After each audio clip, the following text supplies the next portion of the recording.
Assalamualaikum warahmatullahi wabarakatuh. Saya Nova Nur Fatona dari kelas 11/4. Di sini saya akan menjelaskan apa itu bukti beriman. Bukti beriman itu apa sih? Sebagaimana yang kita pahami bersama bahwa sodako itu adalah suatu bukti keimanan. Bukti bagaimana? Sebagaimana di hadis riwayat Muslim, Rasulullah SAW bersabda, "Was-sodaqatu burhan." Sedekah adalah burhan, bukti. Hadis riwayat Muslim. Bukti bahwa kita sebagai orang beriman adalah dengan bersedekah sebagian hartanya secara sukarela dan menjadikan hal itu yang sangat dicintai. Dengan begitu keimanan kepada Allah SWT dapat dibuktikan dengan baik. Yang pertama, memenuhi janji. Wa'aufu bil ahdi innal ahda kana mas'ula. Artinya, dan penuhilah janji karena janji itu pasti diminta pertanggungjawabnya. Quran Surat Al-Isra 17:34. Memenuhi janji menjadi faktor penting keberhasilan dan kesuksesan seseorang. Begitu juga sebaliknya. Coba amati di sekeliling kalian, orang yang selalu menepati janjinya akan dipercaya semua orang. Selalu dicari keberadaannya, karena jiwa amanahnya sudah membekas di hati banyak orang. Jika tidak ada modal, banyak menyodori untuk membantunya, dan masih banyak lagi keuntungan yang didapatkan, belum lagi di akhirat nanti. Pembagian janji. Janji kepada Allah SWT. Mungkin terasa ganjil dan ada yang bertanya, kapan saya berjanji kepada Allah SWT?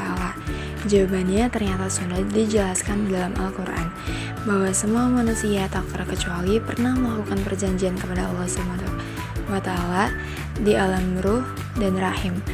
Dan bentuk janjinya adalah nanti jika sudah di dunia akan mengimani Allah sebagai Rabb-nya dan berjanji menjadi hambanya yang taat. Janji kepada sesama manusia. Janji kepada manusia adalah janji-janji yang sudah dibuat dan disepakati, baik sebagai pribadi maupun dengan lembaga atau pihak lain. Melalui janji-janji inilah reputasi dan nama baik dipertaruhkan. Sekali atau beberapa kali janji tidak ditepati, tanggung sendiri akibatnya. Seperti paparan di muka, sulit sekali menumbuhkan kepercayaan. Jika orang atau pihak lain sudah pernah dicedari atau dilukai akibat janji yang tidak ditepati. Balasan memenuhi janji.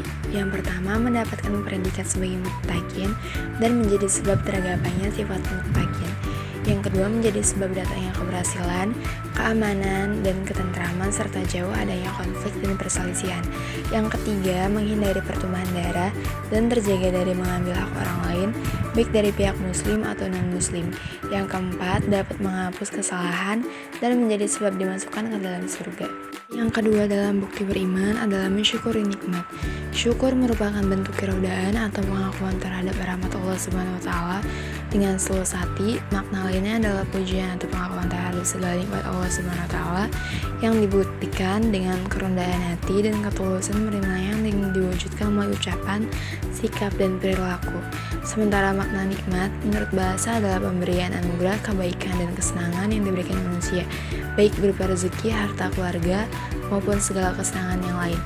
Keuntungan menjadi orang bersyukur. Yang pertama, jauh lebih produktif. Yang kedua, lebih bahagia dan optimis. Yang ketiga, manfaatnya kembali ke diri sendiri. Yang ketiga dalam bukti beriman adalah memelihara lisan. Lidah atau lisan bisa dikatakan sebagai bagian anggota tubuh yang sangat berharga. Betapa tidak, melalui lisan yang tidak tertata, muncul pertengkaran dan perselisihan. Lisan juga bisa membuat malapetaka yang besar, bahkan pemusuhan yang tidak terkira akibatnya. Selanjutnya, penggunaan lisan yang tidak terjaga menjadikan perang yang menimbulkan korban jiwa mulai dari hitungan yang kecil sampai mencapai ribuan bahkan jutaan.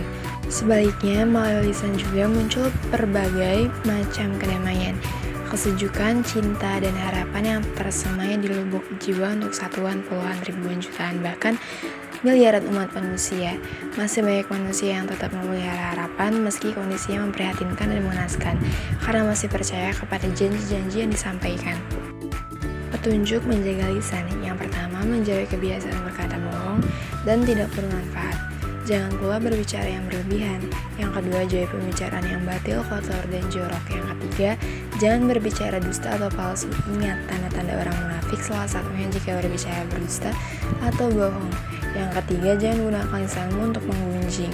Yang keempat, jangan berkata kasar. Jauhi pula melakukan celaan dan melaknat orang lain.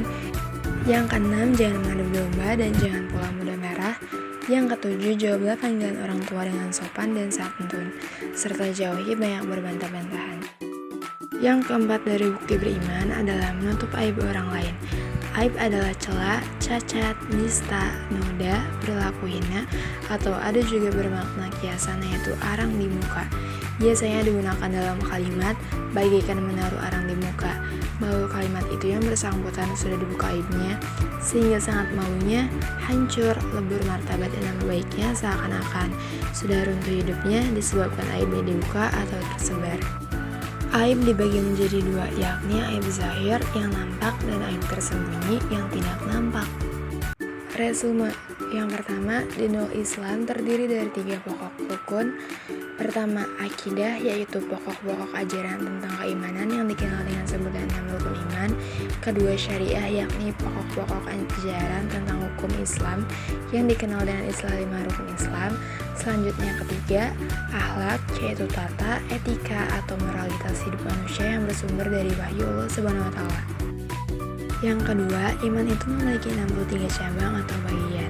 Di antara cabang iman yang dibahas, sesuai materi ajar ada 4 cabang iman, yakni 1. Memenuhi janji, 2. Mensyukuri nikmat, 3. Memelihara lisan, dan 4. Menutupi aib orang lain. Yang ketiga, memenuhi janji merupakan kewajiban dan menjadi tanda orang itu beriman atau tidak.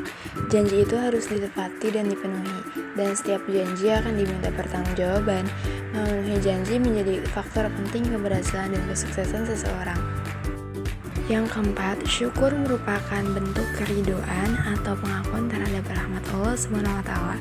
Dengan setulus hati, bentuk syukur bisa berupa pujian atau pengakuan terhadap segala nikmat Allah SWT yang dibuktikan dengan kerendahan hati dan ketulusan menerimanya yang diwujudkan melalui ucapan, sikap, dan perilaku.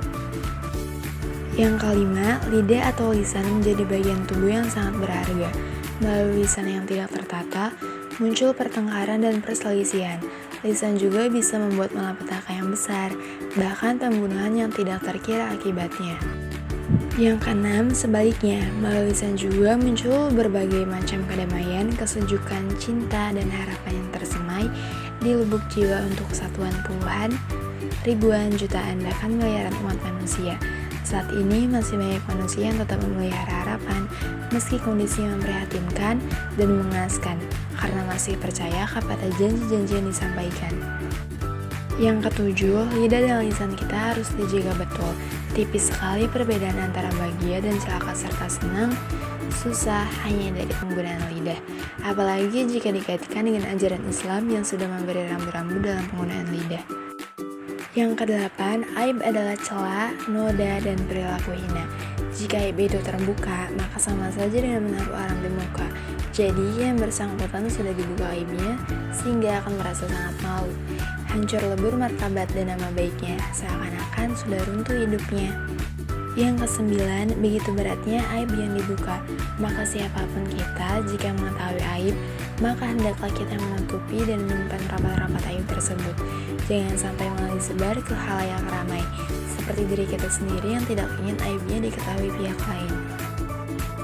Yang ke-10, di antara penyalahgunaan teknologi, orang begitu mudah membuka aib orang lain.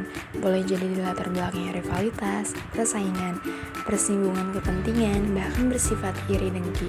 Saat ini orang begitu mudah tumbang nama baik dan martabatnya dari penyalahgunaan media sosial, medsos, baik dari WhatsApp, Twitter, Instagram maupun Facebook, Telegram, bahkan blog. Pendapatnya adalah amal soleh. Pembuktian iman kepada Allah SWT dapat dilakukan dengan amalan saleh. Allah memberikan aturan hidup berupa perintah dan larangan sebagai alat uji iman seseorang. Sedekah, seseorang yang beriman akan bersedekah sebagai hartanya secara sukarela. Rasa takut, Orang yang beriman akan memiliki rasa takut terhadap Allah Subhanahu wa Ta'ala dan tidak akan melanggar larangannya.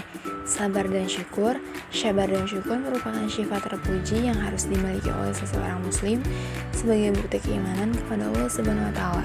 Sikap pasrah dan tawakal. Seseorang yang beriman akan memiliki sikap sabar, pasrah, dan tawakal ketika mengalami kesulitan, musibah, atau cobaan. Percaya akan adanya Allah Subhanahu wa Ta'ala. Iman kepada Allah Subhanahu wa Ta'ala berarti percaya akan adanya Allah Subhanahu wa Ta'ala dan kuasanya. Memahami sifat-sifat Allah. Islam mengajarkan bahwa Tuhan memiliki sifat-sifat yang unik dan sempurna seperti kemahakuasaan, kemahatauan, kasih sayang, dan lain-lain. Mengamalkan ajaran agama. Seseorang yang beriman akan mengamalkan ajaran agama, mengembangkan ilmu agama. Seseorang yang beriman akan mengembangkan ilmu agama. Terima kasih, semoga bermanfaat. Wabillahi taufiq wal hidayah. Wassalamualaikum warahmatullahi wabarakatuh.